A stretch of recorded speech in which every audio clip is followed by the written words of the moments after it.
Paz do Senhor, irmãos. Amém. Louvado seja o nome do Senhor Jesus. Nós vamos para mais um culto de estudo da Palavra de Deus. Você aí que está em casa, nós aqui que já estamos na igreja, louvado seja o nome do Senhor pela oportunidade que temos de buscar a presença dEle e aprender dEle.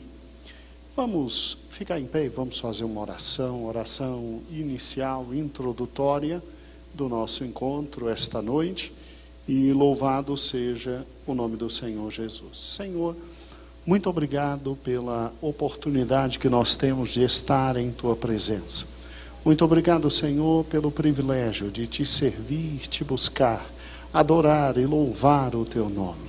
Senhor, mais uma noite nós temos o privilégio de ter a oportunidade de crescer, ó Deus, crescer em conhecimento, crescer em graça. Então abençoa a todos nós. Traz-nos, Senhor, cativos a Tua palavra, para a honra e glória do Teu santo nome. É o que nós Te pedimos e desde já Te agradecemos. Amém e amém. Podeis assentar, irmãos. Louvado seja o nome do Senhor Jesus.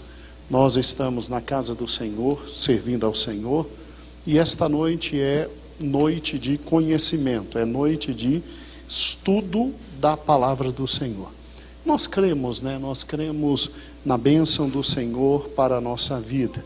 Nós terminamos todo aquele momento das 10 pragas, e o Senhor nos abençoou com preciosas lições, e nós tivemos a alegria de juntos estarmos na casa do Senhor. Amém? Esse é o nosso Deus. Amados irmãos, nós hoje vamos ver juntos uma das partes bíblicas mais conhecidas, O aperto que Moisés passou. Não sei se foi o maior aperto da vida dele, tadinho. Talvez não tenha sido, mas pelo menos o que ele tinha consciência. Porque, convenhamos, ser jogado no rio Nilo, num cesto, para morrer na mão de crocodilos, Acho que foi talvez o maior aperto da vida de Moisés. Mas, conscientemente, eu creio que no capítulo 14 nós temos o momento em que Moisés passa um apuro, porque aqui está o grande ápice da libertação do povo de Israel. O ápice da libertação não foi, amados irmãos, quando eles saem do Egito vitoriosos com os seus exércitos, mas quando eles têm que atravessar exatamente pelo meio do mar. Quando têm que atravessar exatamente pelo meio do mar. A narrativa é conhecida. Nós estamos então em Êxodo capítulo 14. A narrativa é absolutamente conhecida. E quando a gente pensa em Êxodo 14, obviamente que o trajeto ali alinhavado, trajeto ali realizado, ele já é um trajeto que começa em Êxodo capítulo 13, versículo 17. Êxodo 13, 17, para onde nós vamos nos encaminhar, e aí chegando até Êxodo capítulo 14. Em Êxodo capítulo 13 e 17, diz exatamente assim: quando o faraó deixou ir o povo, Deus não os levou pelo caminho da terra dos filisteus, ainda que este fosse o caminho mais curto. Porque Deus disse, para que o povo não se arrependa, vendo a guerra, e volte ao Egito. Assim Deus fez o povo rodear pelo caminho do deserto, perto do Mar Vermelho, e os filhos de Israel subiram da terra, armados para a batalha. E levou Moisés os ossos de José consigo, porque havia este solenemente jurado os filhos de Israel, dizendo, certamente Deus vos visitará, E então fazei subir daqui os meus ossos convosco. Assim partiram de Sucote. Então eles saem lá de cima da terra de Gósen. Eles vão até Sucote. E ao invés de pegar o caminho mais simples, mais rápido até Canaã, Deus diz: eu não quero que eles passem por esse caminho, porque é terra dos filisteus. Os filisteus estão estrategicamente armados, e eles vendo a guerra de cara, eles vão sucumbir. Ou seja, é um povo que tinha sido recém saído da escravidão. E aí, segundo o versículo 7, eles partem depois de Sucote e acampam em Etã, na entrada do deserto, e o Senhor ia adiante deles de dia, numa coluna de nuvem para os guiar pelo caminho, e de noite numa coluna de fogo para os iluminar, a fim de que caminhassem de dia e de noite. E nunca se apartou do povo a coluna de nuvem de dia, nem a coluna de fogo de noite. Para que os irmãos entendam exatamente a questão da geografia, eu trouxe 2 mapas para os irmãos. Prestem bastante atenção, eles têm a mesma configuração, só que com imagens literalmente diferentes no sentido de cores, e aí ajuda bastante. O primeiro mapa, que é bem mais colorido, você tem acesso em qualquer Bíblia de estudo, no final da Bíblia. Bem no final da Bíblia, você tem exatamente o primeiro mapa que vai passar agora, e o segundo mapa, ele é muito mais para livros de estudo. Então, por gentileza, nós que estamos aqui na igreja, você que está, meu amado irmão, em casa, por gentileza, aumente, meu filho, isso, aumenta um pouco mais, isso, até chegar ali em Gósen. Isso. Olha que interessante. Irmãos, quando o Senhor Deus simplesmente pensou em tirar Israel, a opção mais rápida para chegar em Canaã é exatamente essa primeira grande trajetória que nós temos aí. Então, ali está Gósen. O povo poderia passar tranquilamente por ali, subir ao lado do mar Mediterrâneo, só que, segundo a palavra de Deus, em Êxodo capítulo 13, não tira a imagem agora, versículo 17, Deus não permitiu passar pelo caminho do mar Mediterrâneo, porque ali tinha Gaza. Você está vendo Gaza? Ok? Josué, dá um jeito de aparecer o nome Jerusalém, que está ali do lado de Gaza. Ok? Olha que interessante. Jerusalém não, Jericó. Isso. Aí ficou melhor. Isso. Aquele caminho que sai ali, ele é extremamente rápido. Foi inclusive o caminho que, vindo de Canaã para o Egito, foi feito, em primeiro lugar, por Abraão. Depois Isaac quis e Deus não permitiu. Depois, por esse caminho, desceu Jacó com os seus filhos para se encontrarem com José. E por esse caminho também, Maria, Jesus e o pai adotivo de Jesus, José, foram e voltaram quando José foi avisado em sonho. É um caminho rápido, é um caminho eficaz, é um caminho que você pode ver, olha, mesmo atravessando o deserto, ele tem condições de sobrevivência e não demora muitos dias para ir e voltar. É um caminho ágil. Mas por que Deus não quis este caminho? Porque Deus simplesmente, agora eu preciso do todo, meu filho, por gentileza, porque Deus simplesmente quis o caminho aqui de baixo, Pode subir, isso. Agora dê um zoom em toda a península. Isso. Isso, meu filho, muito obrigado. Porque simplesmente o Senhor resolveu, ali ó, de Gósen, descer, aí vai até Mara, aí chega em Elim, sobe um pouquinho, filho, para que vejam o final da península do Sinai. Desculpa, eu vou falar o contrário, desce, isso, sou eu que estou errado. E olha que interessante, ó, ao lado do Mar Vermelho, está vendo escrito ali, Mar Vermelho? Ao lado do Mar Vermelho, o Senhor quis fazê-los andar até chegar ali embaixo, que é no Monte Sinai.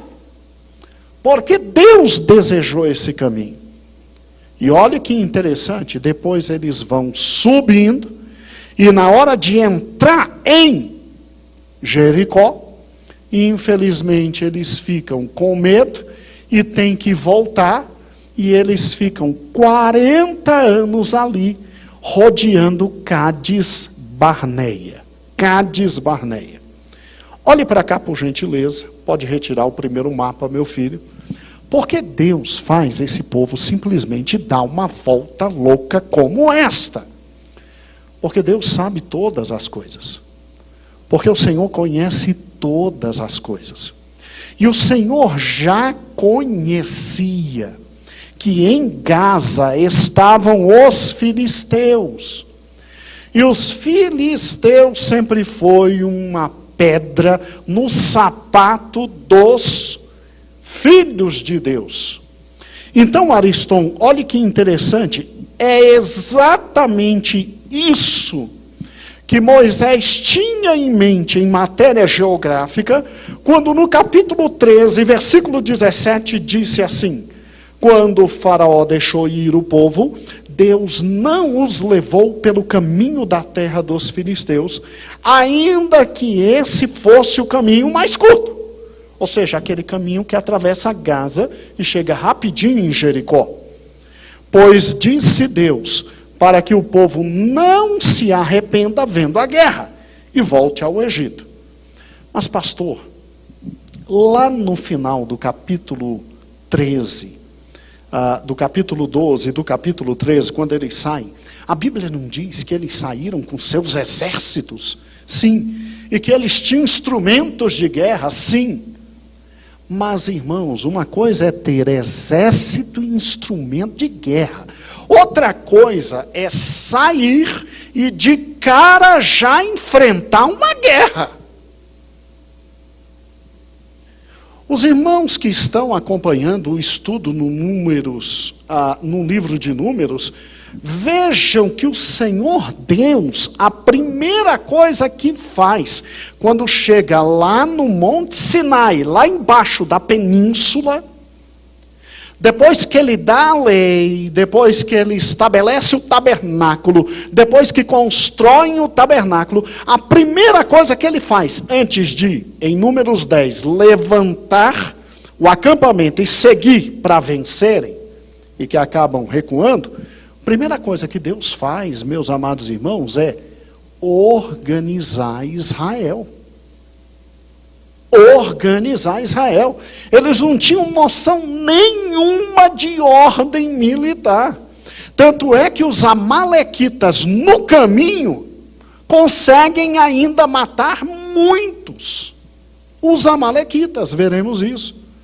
Então olha que interessante, o Senhor Deus sabia que se eles tivessem uma guerra de cara, eles iam morrer. Eles iam perecer.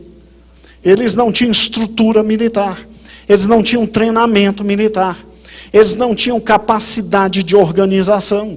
E isso tudo Deus, procurando preservar o seu povo, simplesmente o Senhor Deus disse, ó, vocês vão aqui por baixo, literalmente margeando o quê? Margeando todo o Mar Vermelho. Margeando. E não se preocupe, eu indico o caminho. Eu coloco de manhã uma nuvem, eu coloco à noite uma chama de fogo e vão seguindo. E a nuvem e a chama não os deixaram. Não os deixaram.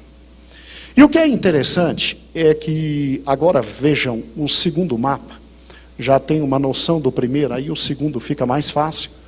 Eu preciso agora, filho, que você dê destaque desde a saída lá em cima, e à medida que eu for falando os nomes, você vai acompanhando. Então vamos lá em cima em Gósen. Prestem atenção, irmãos, que interessante. Lá em cima, a terra de Gósen. Não que eu saiba falar inglês, mas eu acho que é terra de Gósen. Ali estavam os israelitas. E o que é interessante é que eles saem exatamente dali, passam em Etã, vêm aqui a Migdol. É exatamente nesse ponto que eles atravessam o mar. E atravessando o mar, veja, pastor, então não foi um grande milagre, foi um estreitinho de nada, né? Uma coisinha minúscula, ok. Aí atravessando, aí eles vão margeando. Aí ali vem Mara, ok? Aí ali embaixo vem Elim, com todos aqueles detalhes que nós já estudamos nos estudos diários e que vamos recordar. Aí Refidim, e ali embaixo, bem embaixo, ali está o Monte Sinai. É exatamente ali que está o Monte Sinai, e você tem uma série de acontecimentos. É exatamente ali que vem a ordem para se construir o tabernáculo. Construído o tabernáculo, ali é que vem o episódio do bezerro de ouro. O episódio do bezerro de ouro, aí vem as tábuas da lei. Aí, imediatamente, as tábuas da lei. Aí, em Números capítulo 10, porque Números capítulo 1, capítulo 2, capítulo 3, capítulo 4, capítulo 5, 6, 7, 8 e 9, ainda é ali no Monte Sinai. Aí em Números 10 é que Deus diz, agora levanta e vamos embora conquistar a terra. Aí eles sobem, vão subindo, subindo, subindo, Josué, vão subindo, subindo, subindo, ok? E aí o que acontece? Vai, aí chegam Padã Arã, aí vão subindo, e olha que interessante, Cádiz Barneia.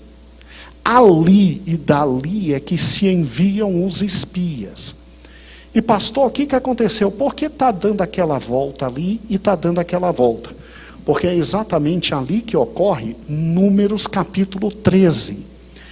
E aí o povo tem medo de entrar. E o povo tendo medo de entrar, 40 anos ficam aí, circulando Cádiz Barneia. Aí morre toda aquela geração. Vejam que eles descem de novo, e depois eles sobem, subindo Josué, aí eles sobem até lá em cima, e aí no final de Números tem as conquistas daquela parte absolutamente oriental da terra. Eles atravessam o Jordão e conquistam a parte ocidental.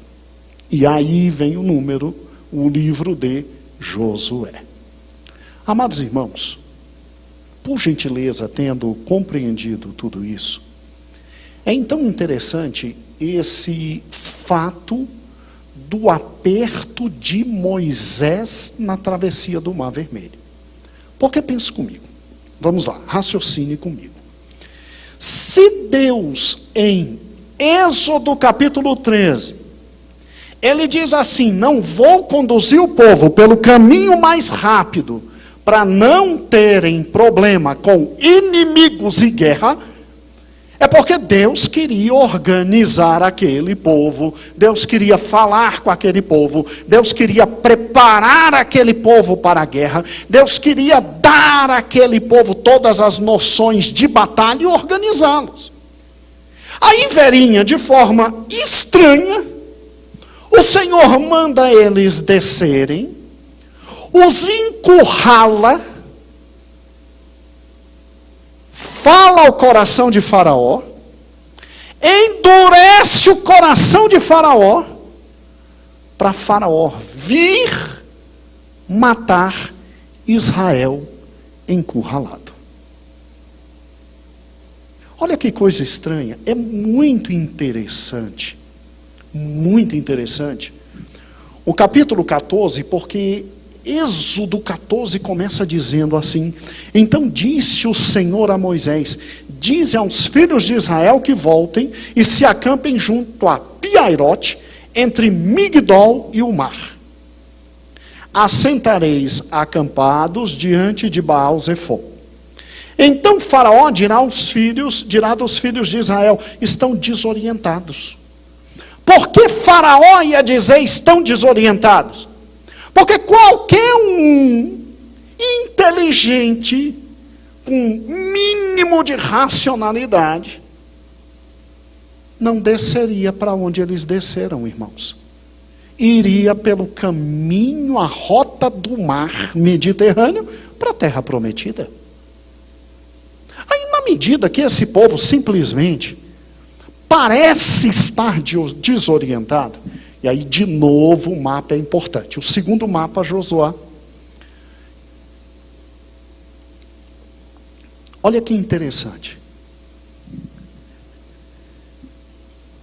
O mapa branco abre bem lá em cima. Olha o que Faraó entendeu. Faraó diz assim: peraí, por que esse bando de maluco, ao invés de simplesmente subir, eles estão descendo? E o pior, eles desceram do lado errado. Porque se eles querem descer mesmo, então teriam que passar para o outro lado, sem a necessidade de atravessar qualquer mar. Josué, me ajude. Vá levantando, isso. Levantando. Olha para onde esse povo foi. Vá levantando até o final. Esse povo não vai sair da terra do Egito, porque só tem mar. Vá levantando. Até o final. Olha lá. Não tem como. Eles estão desorientados. Volte, por gentileza, na primeira imagem, Josué. Então, olha que fantástico, irmãos. Faraó disse: os pobres coitados desorientados estão. É agora que eu mato todo mundo. Porque eu perdi o juízo e simplesmente eu acabo com todo mundo. Irmãos, vamos ser francos. Faraó então vem em cima. Como é que esse povo vai voltar? Não tem como voltar. Se descer fugindo, piora porque o mar aumenta. Eles estão desorientados, assim pensou Faraó. Volte aqui comigo, Josué. Olha que interessante. Era Deus movendo o coração de Faraó. E o versículo 4 de Êxodo 14 ainda diz: eu endurecerei o coração de Faraó para que os persiga. Agora fica tranquilo, Moisés. Serei glorificado em Faraó e em todo o seu exército, e saberão os egípcios que eu sou o Senhor. Eles assim o fizeram. Pastor, os egípcios não já sabiam que o Senhor era Senhor, não? Os egípcios não tinham sido humilhados de cabo a rabo. Os egípcios já não tinham sido humilhados em razão dos seus deuses terem sido humilhados. Ainda havia dúvidas de que Deus é que estava no comando de tudo e que o Senhor Deus era o único Deus. Que humilhação Deus quer fazer aqui com Faraó? Irmãos, a maior humilhação dos egípcios seria a morte do seu poderoso exército e do seu Deus vivo, chamado Faraó. Porque até agora, os outros deuses foram humilhados. A morte do filho de Faraó abre, obviamente, um problema político e social muito grande, como eu falei no estudo passado. Porque com a morte do filho de Faraó, é como se tudo estivesse desorganizado, tudo estivesse fora da ordem, tudo estivesse sem controle. E eu até falei, é a mesma sensação que o mundo inteiro está tendo agora diante de um único vírus. Lá na época foram 10 pragas. Aqui é um. Olha o senso de loucura e desorganização. E a morte do filho de Faraó e de todos os primogênitos foi um duro golpe no coração de todos eles. Mas acima de tudo, o egípcio, ao olhar para o seu Faraó, ele dizia o seguinte: nós estamos seguros, porque o filho de Ra está em nosso meio, e se o filho de Ra está em nosso meio, Deus está em nosso meio. Deus está conosco. Deus está nos protegendo. Então não há problema nenhum, e sem nenhum problema. Como o filho dele está crescendo, quando ele morrer, Sete o levar, o filho assume o trono e nós não deixamos de ter Deus conosco. Irmãos, é séria essa sensação de segurança. É interessante como o Senhor Jesus, quando ele começa a falar aos seus discípulos, olha, eu tenho que morrer, eu tenho que ir embora. Os discípulos começam a perturbar o coração e ele diz assim, olha, peraí, não se turbe o vosso coração. Crede em Deus, mas crede também em mim. Eu tenho motivos para ir. Na casa do meu pai há muitas moradas. Se não fosse, eu já teria isso dito para vocês. Mas não tem nada ainda preparado de especial para vocês. Então, um dos motivos pelos quais eu estou indo é para preparar morada para vocês, para quando eu voltar, vocês estarem comigo aonde eu estiver.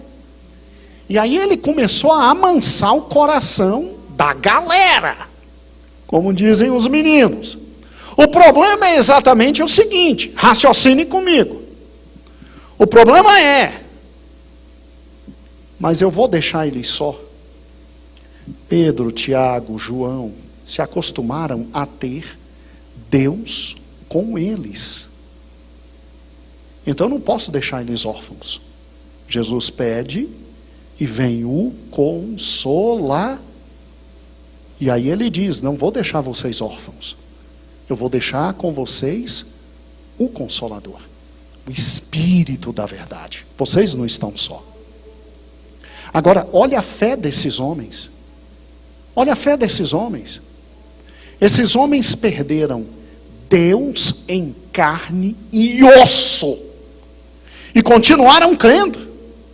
Por isso que Jesus diz que bem-aventurado não eram aqueles que estavam crendo nele naquele momento histórico. Muito mais bem-aventurado ainda seríamos nós, que não vimos e cremos.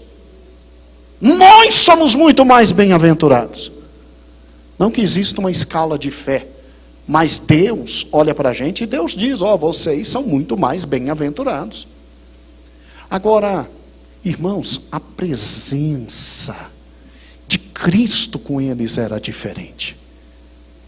E sabe, irmãos, eu imagino o momento em que nós definitivamente nos encontraremos com Ele e viveremos ao lado dele eternamente, porque ele vai apresentar a gente ao Pai e ele vai dizer, Pai, isso aqui é comigo, é minha noiva, eu quero do meu lado. Jesus nunca vai ser um esposo que deixa a pobre da esposa sofrer de depressão por abandono. Se tem uma coisa que a gente não vai sofrer, é abandono de Cristo. Jesus é o tipo do marido, com todo respeito, Senhor, grudento, chiclete, está com a gente o resto da vida. Isso é felicidade pura. Agora presta atenção. Você já imaginou o que é aquela civilização inteira perder Faraó? Olha o desespero, você perde. O filho de Faraó, beleza, mas Faraó está com a gente. Deus está entre nós e está com a gente. E ele ainda pode fazer outro filho. Mas perder Deus conosco? Perder o Faraó? Você já imaginou o que é isso? Olha que interessante. Não sei quantos já leram o texto, mas em Êxodo 12 diz que saiu da terra do Egito junto com os irmãos hebreus, não só os escravos, mas também outros escravos e até povos livres, que depois vão trazer problemas sérios no meio do povo de Deus. Existem autores que dizem o seguinte, que inclusive egípcios que perderam a confiança nos deuses egípcios, disseram, eu vou embora com esse povo, porque o Deus desse povo é maior do que o nosso. Autores que dizem que eles foram embora, mas simplesmente foram junto, o vulgo. E o que eu acho interessante exatamente aqui é o seguinte, Deus ainda queria um último detalhe, a cereja do bolo. Deus queria humilhar completamente o Egito e Faraó. Deus prepara a cilada. E a Bíblia diz que Faraó literalmente vem. Por quê? Porque um fofoqueiro, versículo 5 do capítulo 14, chega ao rei do Egito e diz, sendo pois anunciado ao rei do Egito que o povo fugia, mudou-se o seu coração e dos seus oficiais contra o povo e disseram, que foi que nós fizemos deixando Israel para que não nos sirva?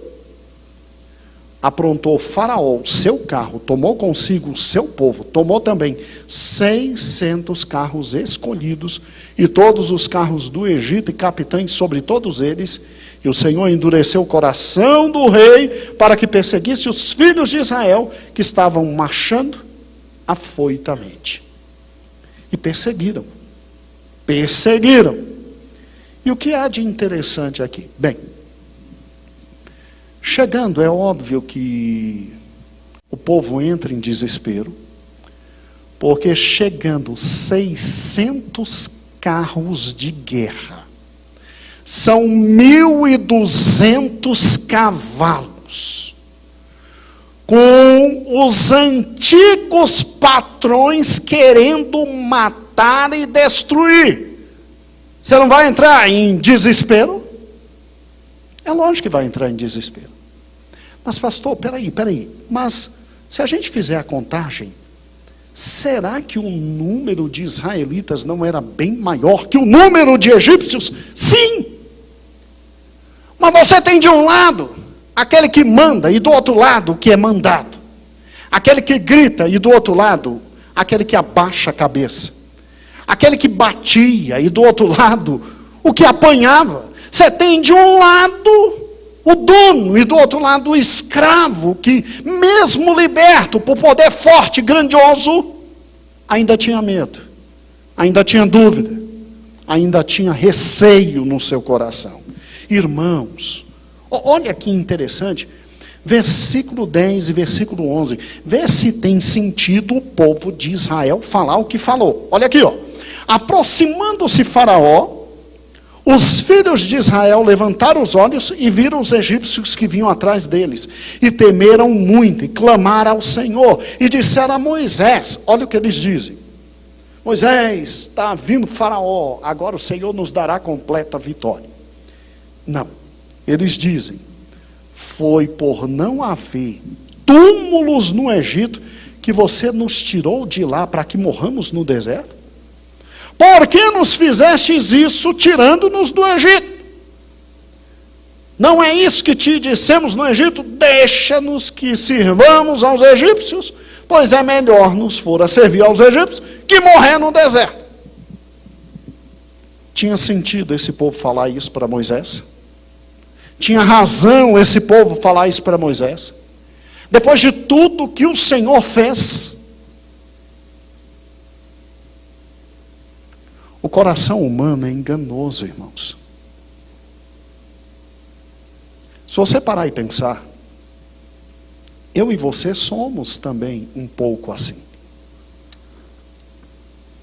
A maioria de nós, no começo dessa pandemia, estava fazendo indagações muito inteligentes. Onde está Deus? Isso é uma indagação que se traduz num estado de desespero tão grande, tão grande, tão grande, que o indivíduo que pergunta onde está Deus em uma pandemia, e ele tem no coração todo o conjunto de conhecimento que nós temos, esse pobre coitado, ele está mentalmente enfermo. Porque Deus está onde sempre esteve, no seu alto e sublime trono. A terra é mero escabelo do seu pé e Ele controla todas as coisas. Mas no desespero a gente perde a noção de tempo, de espaço, de quem é o Senhor, o que Ele fez, o que Ele produziu, o que Ele vai produzir. Diante da morte de muitos dos nossos irmãos, em momento de insanidade e loucura, absolutamente naturais, alguns simplesmente diziam, Deus tomou, então louvado seja o nome do Senhor. E outros diziam, Deus, por que você fez isso? Esqueceu que Deus se alegra na morte do seu filho, que traz contentamento a ele a morte de um justo.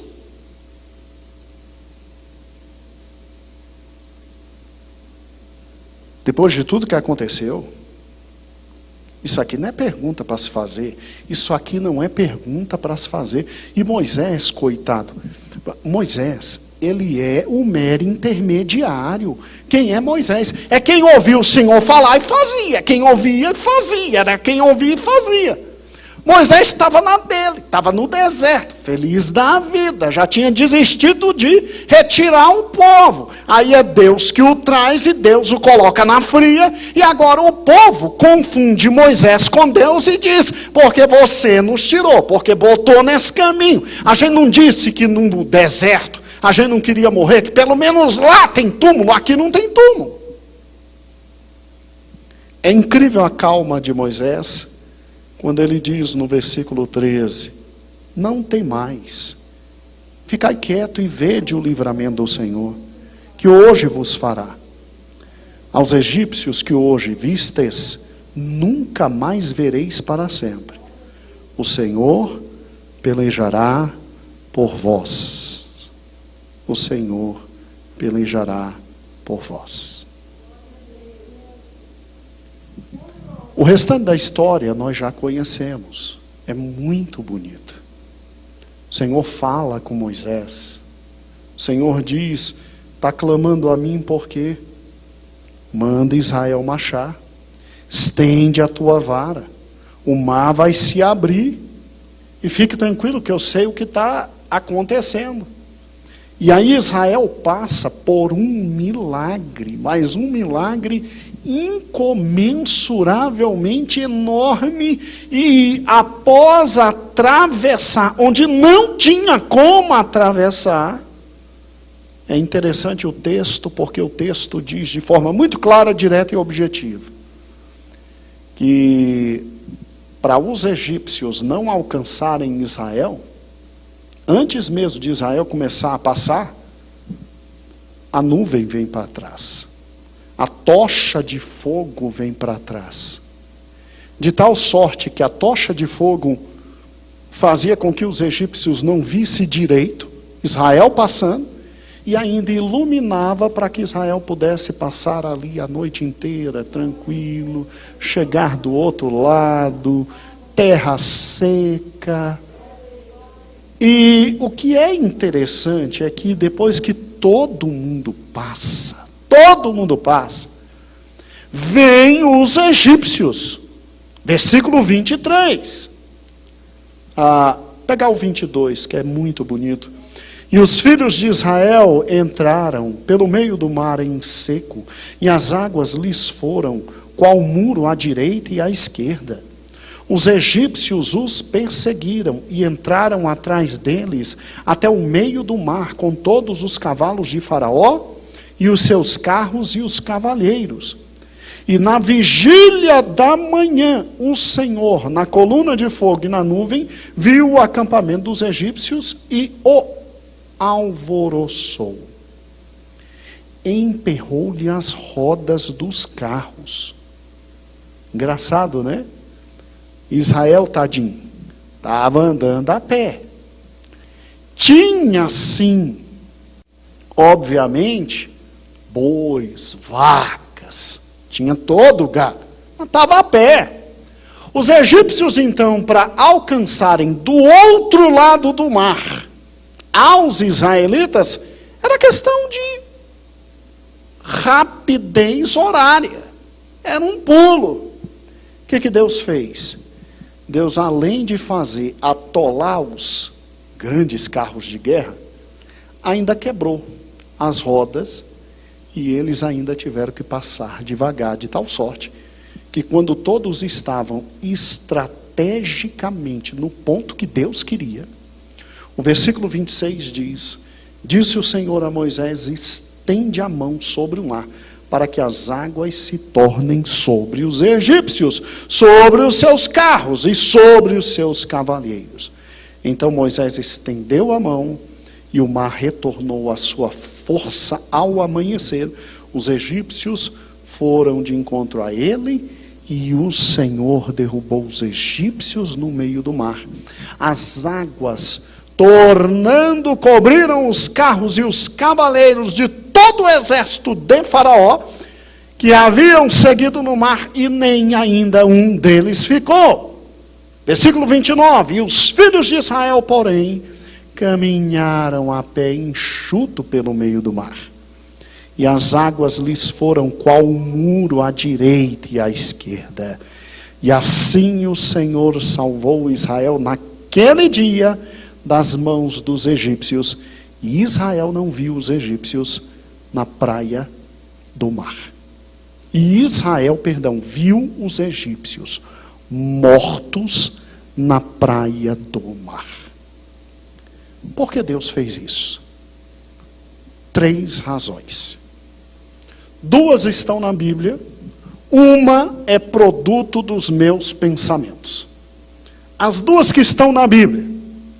Primeira razão que está na Bíblia: o Senhor não disse no início do texto que estava preparando uma armadilha para Faraó? Versículo 4: serei glorificado em Faraó e todo o seu exército, e saberão os egípcios que eu sou o Senhor. Essa é a primeira grande finalidade. Ele queria humilhar os egípcios definitivamente, porque a morte de Faraó abriria o caos no Egito, porque aí o Deus vivo tinha morrido. E o pior, os deuses todos que tinham por obrigação proteger o Deus vivo, o Faraó, foram frustrados. Pastor, desculpa, mas tem um probleminha na primeira hipótese. Tá, qual é? O texto não diz que Faraó morreu. O texto não diz. Realmente.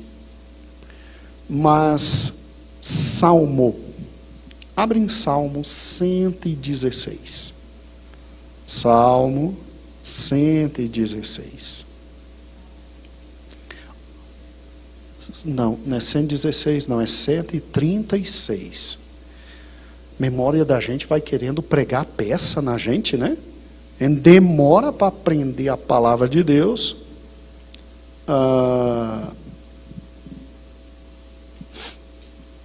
E a memória da gente quer pregar peça. Aqui tem um hino de gratidão por tudo que o Senhor fez a Israel, exatamente ali, naquele momento do Egito. Em casa, os irmãos leiam o Salmo 136. Eu quero ler somente 13, 14 e 15. Versículo 13. Aquele que dividiu o mar vermelho em 2 partes, porque o seu amor dura para sempre.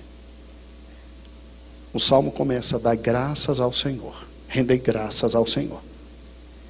e fez passar Israel por meio dele, porque o seu amor dura para sempre. E matou Faraó com o seu exército no mar Vermelho. Faraó morreu. Faraó pereceu. Faraó e o seu exército. Então, o primeiro motivo é exatamente esse. Agora volte, por gentileza, em Números capítulo 13.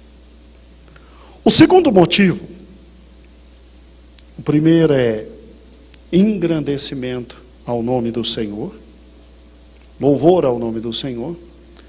O segundo motivo é, eu estou em Levítico 13, aí não dá. O segundo motivo é ratificar a liderança de Moisés. Como assim, pastor, ratificar a liderança de Moisés? Irmãos, Deus sabia que qualquer homem que ele levantasse seria afrontado. Todo líder na casa de Deus pode colocar o coração tranquilo. Você está na frente de qualquer trabalho, você vai ser afrontado. Em algum momento da tua liderança, a tua gestão vai ser atacada, a tua liderança vai ser atacada, o fato do teu sexo vai ser atacado. Então é aquela velha história, por que Moisés e não eu?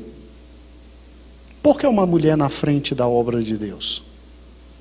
Por que isso? Por que aquilo? Você vai ser atacado. E o que é interessante é que Deus sempre prepara todas as coisas para confirmar aqueles que Ele levanta como líder. E é muito bonito isso, por quê? Porque, graças a Deus, nunca falta quem fale mal da liderança estabelecida por Deus. Mas o próprio Deus faz aquele que levanta-se contra a liderança estabelecida por Ele engolir a língua. Porque há um segundo atrás, antes de este povo reconhecer Moisés, esse povo estava querendo apedrejar Moisés. Apedrejar Moisés, matar Moisés. A forma impetuosa como eles falam com Moisés, a forma desrespeitosa como eles se pronunciam para com Moisés. Irmãos, Moisés era um homem que falava face a face com Deus. A sorte daquele povo era que Moisés foi o homem mais calmo de todo o Velho Testamento. Ninguém foi mais manso no Velho Testamento que Moisés. Porque senão Moisés tinha aniquilado metade deles. A forma como eles se dirigem a Moisés, desrespeitosa. Deus tinha uma segunda finalidade ao fazer aquele povo passar por aquele aperto. Versículo 31. Olha que lindo. Quando Israel viu o grande poder do Senhor, que o Senhor mostrara aos egípcios, o povo temeu ao Senhor. Então, quem ainda não estava temendo ao Senhor, Êxodo 14 e 31, desculpe, Rafael olhou para a minha cara e disse, cadê o texto? Perdão. Êxodo 14 e 31. Então, olha que interessante. Quando Israel viu o grande poder que o Senhor mostrara aos egípcios, primeiro o povo temeu ao Senhor. A partir desse momento, o povo baixou a cabeça e disse, o Senhor é Deus. Tanto é que o cântico depois é, só o Senhor é Deus. Mas olha que interessante, o povo temeu ao Senhor e confiou no Senhor e em Moisés, seu servo.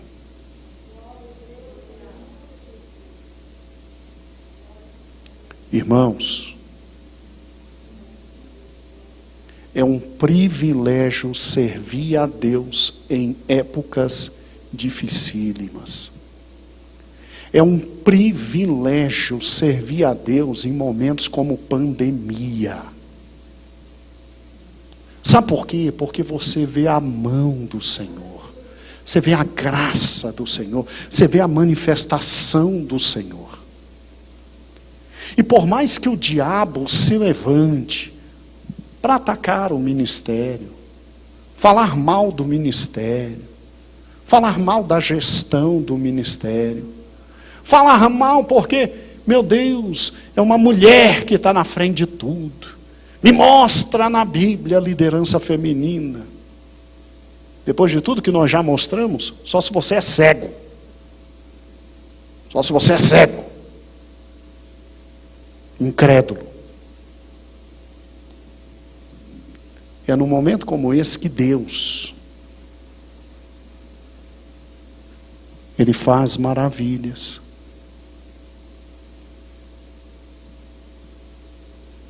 Ele faz o povo dele viver. Ele faz a graça dele se manifestar. Irmãos, eu não estou dizendo que os outros ministérios estão errados de maneira alguma. Eu posso falar do nosso ministério. A gente está no 2º ano de pandemia. Desespero total em tudo que é canto. Dissabor total em tudo que é canto. Na tua casa e na minha não faltou água, luz, arroz e feijão. Deus só levou quem Ele já tinha dito que ia levar. Porque gente que estava entubada, o Senhor tirou. Gente que ia morrer, o Senhor teve misericórdia. E o povo agora, todinho que passou pela Covid, o Senhor está tendo misericórdia. Me explique como é que a gente está num templo desse, irmãos. Em plena pandemia, se não é a misericórdia de Deus. Tu acha que eu tenho dinheiro? Irmãos, eu só sou bonito, porque eu sou muito bonito.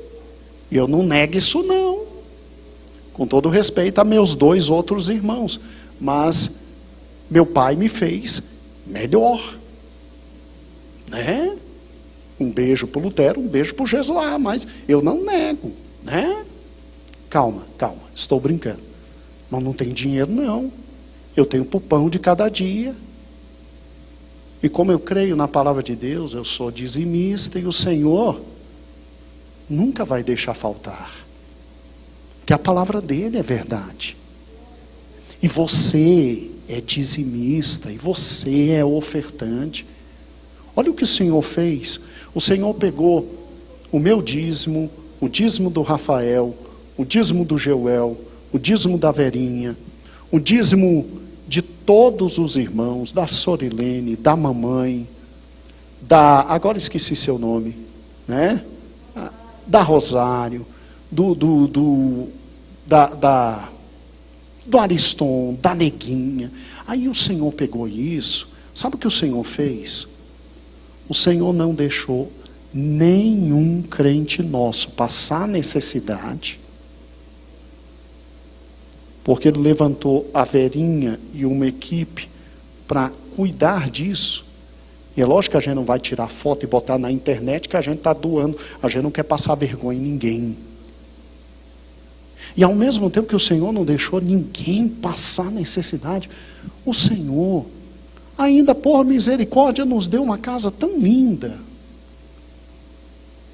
Olha o que o Senhor faz.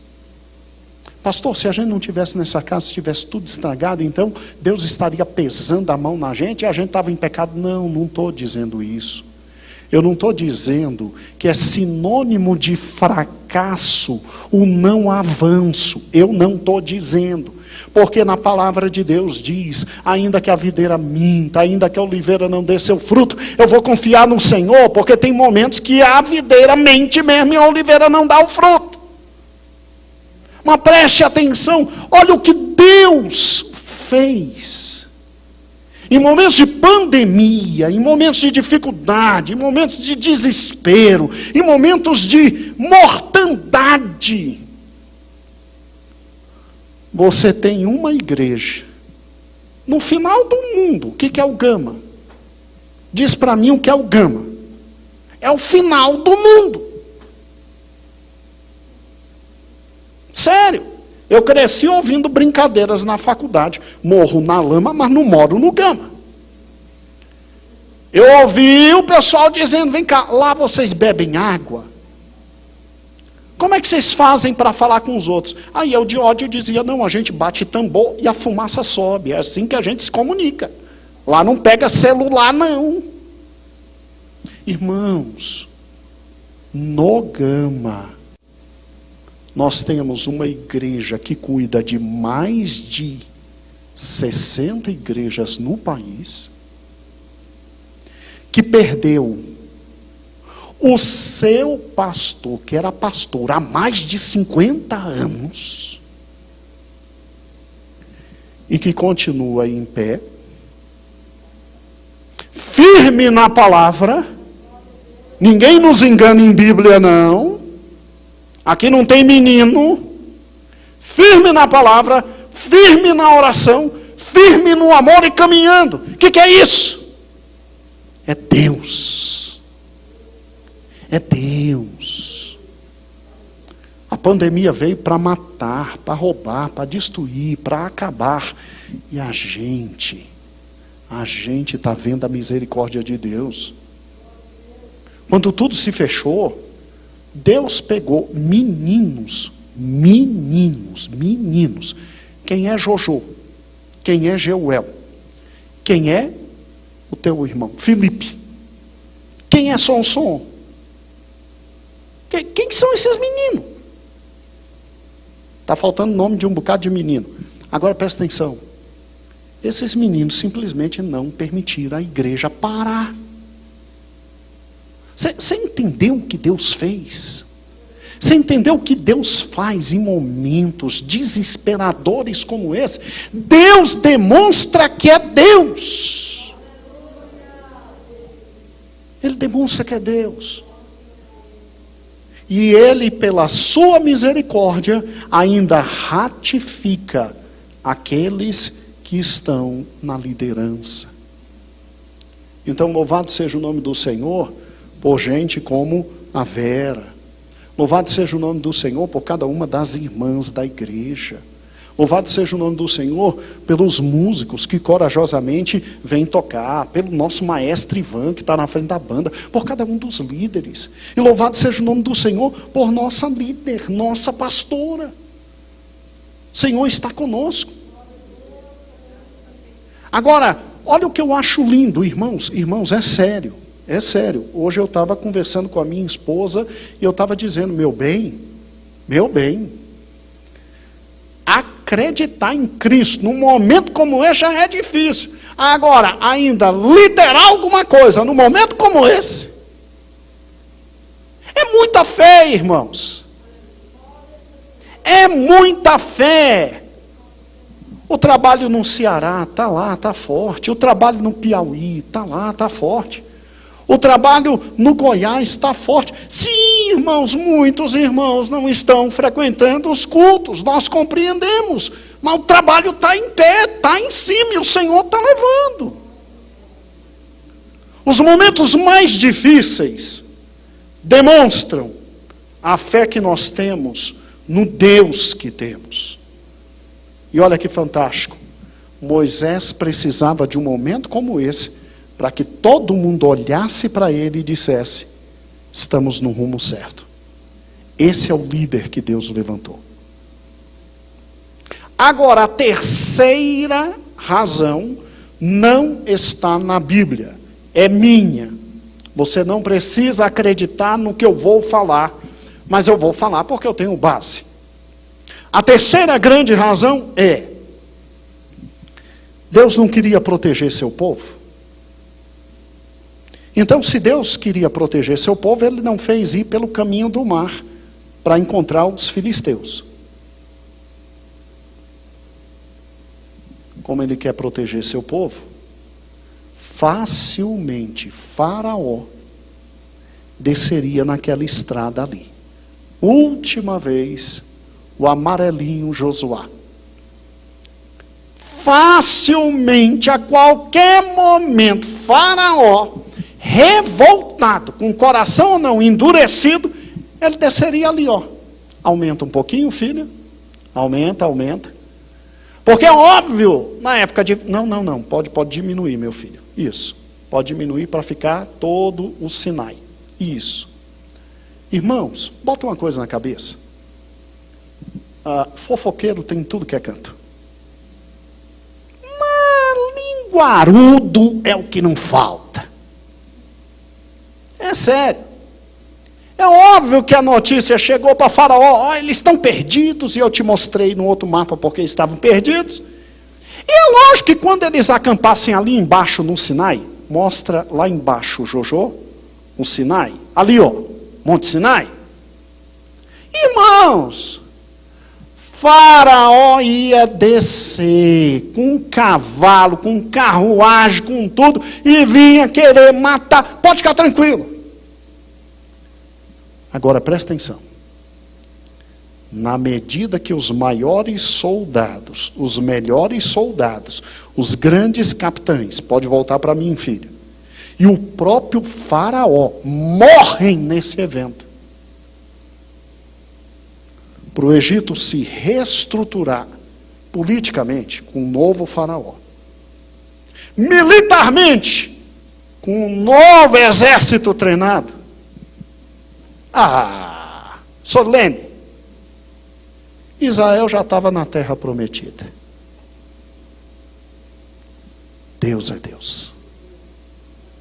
Deus é Deus. Meu irmão, você está passando pelo momento do coronavírus, e não pergunte, porque Deus não lhe matou, não. Diga assim: Senhor, eu sou um privilegiado, eu estou passando por esse momento que eu vou ver a tua glória, eu vou ver a tua graça, eu vou ver o milagre que você vai fazer, eu vou ver a revolução que você vai produzir, meu Deus. Porque tudo está ficando difícil. Tudo. Absolutamente tudo. Mas, irmãos, ainda não chegou o momento em que nós fomos encurralados.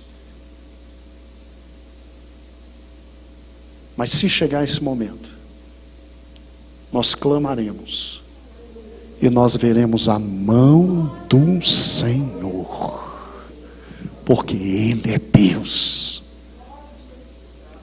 Espere um tempinho, tenha calma, vai passar.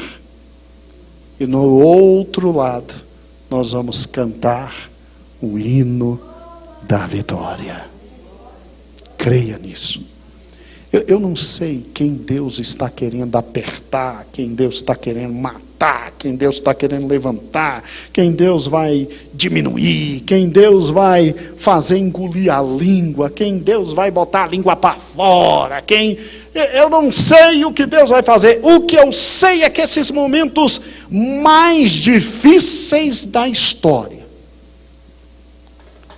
Deus olha para nós e Deus diz: estou convosco todos os dias, até a consumação dos séculos.